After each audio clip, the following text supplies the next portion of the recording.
First painting I'm going to show you is one of my early self-portraits. I'm wearing a scarab necklace, which I bought from a pair of very attractive gay guys named Lee and Alex, who'd spent a brief time with Salvador Dali, and I'm holding an invisible cat on my shoulder whom I never got around to painting. I'm reminded by looking at this image of looking in the mirror after school when I was about 11. My hair was always really short, and thinking, if I'm lucky, I'll grow up to look like Marlon Brando. But the way chances go, I'll probably grow up looking like Rod Steiger. But there's like a tiny trace of mustache on that upper lip. Inside of me is a mean little man trying to get out. Zoran della Robbia, that was his name. Lovely little artist from someplace far away. Got a little crush on him when I visited France the first time and painted this very Egon Schiele-esque, a drawing of him which I ended up using as an invitation to an art show, minus the figure of myself enveloping him. I first showed you Pink Boy as a drawing in the illustration section, and this is the finished painting. I'm particularly interested in the textures on the Madonna, whom I quite loved. She's actually technically the Virgin of Guadalupe. And the features and the richness of the floor and the little florals in the room are quite fun, the little china dog. So I thought you might be interested in seeing how the finished painting looked. The preliminary drawing is really quite exact, and I used to do that quite a bit.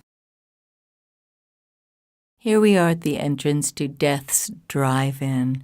This is a painting dedicated to my dear flatmate, Rob, who was an armed robber and a very successful one for quite a few years until he got a bit lazy. He had a marvelous mop of platinum hair and looked pretty much exactly like he does in the painting, and I thought he needed a girlfriend who suited him just right, so I think they're quite happy together. Rob, where are you now? Moon Dance.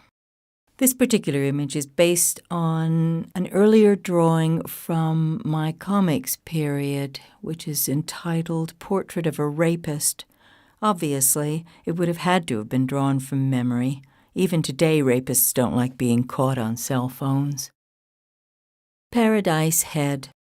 I came back from a miserable trip to France and just wanted to immerse myself in a warm yellow, pink, and orange sunset, where I could imagine birds lazily singing in the beaten copper sockets of my eyes, my head forever floating stationary in a sleepy lagoon. You are here, just like it says on the map. The hills of glorious Marin County in the sun, a lovely Japanese bridge from the tea garden, an English country cottage, a gypsy caravan, a little Tibetan palace of happiness with a beetle for a door. Up on the hill, a classic stone shack with a little surprised face, and a beautiful little Thai house with stained-glass windows, and an odd barber pole with silver lattice work. Down below, a snow globe that you can sit in, and a little spinney, and a weeping willow tree. Trivia is based on the Roman word for 3 paths. At the top is an image of me from an old photograph. At the bottom, in golden clothes, is Tina, my friend from California, and next to her is Dido. Tina is very much a golden girl. Her mother named her Tiensen, which means golden heart, and she has a little happy hemp farm, and she's a very jolly little girl now. All around them are images from our lives. Tina loves tigers. Dido had a childhood doll. Her daughters are all depicted as little deer in a pool. And in the background next to me is a Golden Gate Bridge and a breed of flower that has special golden leaves. And in the very background is an ancestral tribute to the old ones based on thread paintings from South America. This was one of the first paintings that I did after I finished the book Lost Girls with Alan Moore. And I think you'll find if you look closely that you can see a kind of chicken foot-shaped pattern on the top image. I very much like texture on skin. I get very tired of just mixing up the colors with a little bit of shadow. Coming out by day on the bride green lawn. This was the painting I did after Alan and I got married, and the figure dancing with us is Lucia Joyce, who is buried in a local graveyard in Northampton. And I realized after I'd painted this that the three of us stand for three different kinds of art or three different kinds of learning, the kinetic, the visual, and the audial. And the story behind the fact that everybody's dancing in the graveyard. And I actually imagined that people were having a tea party there and women were wearing beautiful frilly dresses and big hats. It was a lovely day, and it is a beautiful graveyard. I've taken lots of pictures of it in the spring when the flowers are out. And there are little children's toys and things around the bottom of the picture, little fairies and pinwheels and things like that. I'm quite fond of this picture. I keep saying that, don't I? The conversation. Man and woman at odds, struggling as ever to understand each other and failing. He is using the powers of Hod as described in the Kabbalah, the power of language as exemplified by the bird-headed creature Thoth. She is emotionally reactive, and they hold up their symbols of each other and go at it. He looks away. She wants a fight. The fountain behind them is spewing bile. And what more can I say? A delicate balance. A little portrait of my quandary about marriage painted a few years ago, just before we tied the knot. The lion was my future husband in the picture, and to my right, his two leopard cub daughters. I am the little black house cat who is bravely pretending to be the ringmaster of my own fate. Red, green, amber. A personal version of Tara, the wheel, the cycle of reincarnation. It includes the worlds of illusion, cultism, self-obsession, the arts, the animal kingdom, and in the center, the Kellogg's rooster, king of the dung heap, Porky Pig, the undiscerning sensualist, and the snake energy in the form of the pound sign. Notice the Virgin logo on the blimp in its golden world of materialist splendor. And there's a couple of little fun things to this side. There's the Big Brother camera room with the all-seeing eye, and little George Bush at the bottom of the painting. He was still in office when I painted it. He's trying to get out the wrong door. If you'll notice at the top, there's a navy blue backgrounded one with an elderly gent in red bent over, Mr. Peter Stringfellow struggling along in his world of nightclubs. The next 6 oval portraits are characters Dorothy, Wendy, and Alice from The Wizard of Oz, Peter Pan, and Alice in Wonderland. The first image is of Wendy as a young girl with ivy in her hair. The second image is of Alice with her long golden hair. The third is of Dorothy with flowers in her hair. The fourth image is of Alice as a mature woman. The fifth is of Wendy in the dark with a pan figure walking past. And the last figure is Dorothy, the age she was in the book, with a pretty little shiny face. Flower Child is the title of this picture. I drew it this way because our lives are centipedal. We leave a trail of all our acts and states of awareness, which follow us everywhere to our last days.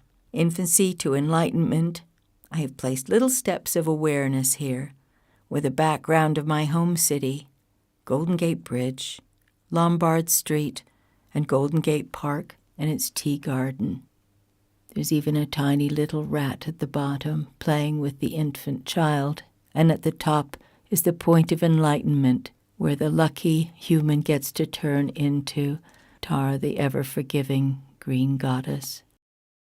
The Magus. This is my husband. In his made-up rider's garb, I designed this nice outfit for him. He's standing in front of different bits of his living room. There's a drawing of his partially finished to one side, and a little statuette I gave him to another side. A couple of puppets that I brought him from Prague, a mask from Venice, a troll from Norway, an Egyptian statue from the museum, masks, bits of stars from his ceiling, and lovely little blue lines in his beard. I particularly like his eyes and his hands in this picture, because his eyes are like something out of a weird fairy tale, and his hands are exuding bright yarn-like lines of energy. She's the butterfly of the burlicue, the lovely stage dancer. This is a study in spectrum play, just a kind of a color study, but I also really like plump burlesque dancers, and the texture, I think, between her legs is particularly nice. This and the painting that follows it are based on a story I wrote for a magazine called Dodgem Logic that we were involved with, and it was about the fact that I used to go to strip clubs a lot, so I really like looking at women on stage in various costumes dancing around. I was the only woman at the time that was ever going to those clubs. It was me and a whole lot of men, and a woman standing shivering on stage going, "Oh, there's a lady in the audience. Would you like to ask a question? It's so nice to see you here." The Three Graces.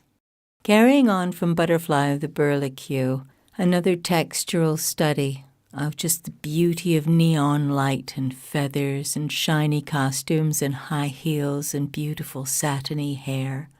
What a gorgeous image. It's so ancient. It's so hypnotic. It's so lovely. Et in Arcata Ego. This painting was triggered by two things. First, the fact that my bike was stolen, and second, the memory of the night I was attacked and threatened with murder in the middle of a nasty, mushy waste ground when I was just 18. I imagined that an angel surrounded by blue flames had saved my life, and in the painting she has placed me on a bicycle and we escape the man waving a plank who was covered in red fire. It was a terrible night, but as you can see, I had a magic bicycle, and the angel was marvelous. And it happened in a town called Arcata. Contemplating Apocalypse. The lovely, quiet, placid Japanese geisha gazing out the window at a gigantic Mothra heading straight for her lovely paper-covered house. She has a wonderfully scary dog accompanying her with fangs. He is one of the nicest things about the painting. And her body is covered with mysterious scroll work. The Japanese response to their tsunami disasters bespeaks an extraordinary culture of mysterious self-control. I began this painting before Japan was devastated. I tend to think it captures the otherworldly calm manifested in a people who quietly organized to care for each other in the literal eye of a perpetual storm of increasing complexity and consequences. Las Mujeres means the mothers in Spanish. This is a very typical group of images on the outside of buildings all over the Mission District in San Francisco. Beautiful goddesses of the sea, mothers with their head wraps and colorful earrings, snakes and yucca plants. It's all very tropical and incredibly colorful and beautifully patterned. These murals are just not to be believed, and they're everywhere in the Mission District. And that's where most of the cartoonists all lived. Now, there are people in the windows and who look like they're standing outside the windows in the painting as well. They're groups of my friends that I went dancing with and that I grew up with and that I drew with and drank with, went wild with, and enjoyed costume parties with. It's a celebration of my life in San Francisco and the warmth of the Mission District. Here we have the kindly ones. The original painting of this was done just after my mother died when I was 23, and it was burnt in a warehouse by a group of cultists. And for many years, I missed the painting. I should tell you which person my mother is. She's the one in the crazy hat with the mismatched boob embroidery, and she and her friends are sitting in a place called the Tonga Room, which was one of the many tiki bars that were popular in the 50s and the 60s. I, as a child of 8 or so, have just walked into the room, and they're looking at me as if to say, "Get the hell out of here, kid." I love the Coit Tower in the background, very phallic, a real thing. It was contributed by Mrs. Coit to her favorite group of men, the volunteer firemen of San Francisco. And that yellow building sits on top of a hill to this day. It may not be yellow, but artistic license. I call this the tutelary deity of abortion. The Tibetan Buddhists believe that when you die, you go to a windowless room made of iron, and there you meet your tutelary demon, the representative of the dark in yourself that you didn't address or take care of while you were alive.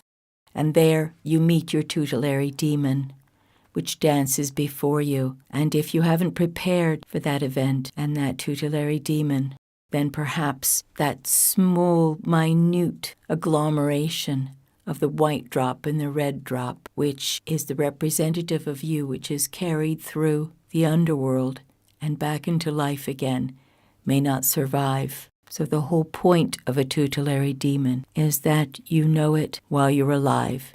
You face it, you understand it, and you receive its teachings. And although they have very ferocious faces, they're not meant to be frightening. They are meant to help you relax and be calm when you see the ferocity of the things you have not taken care of properly.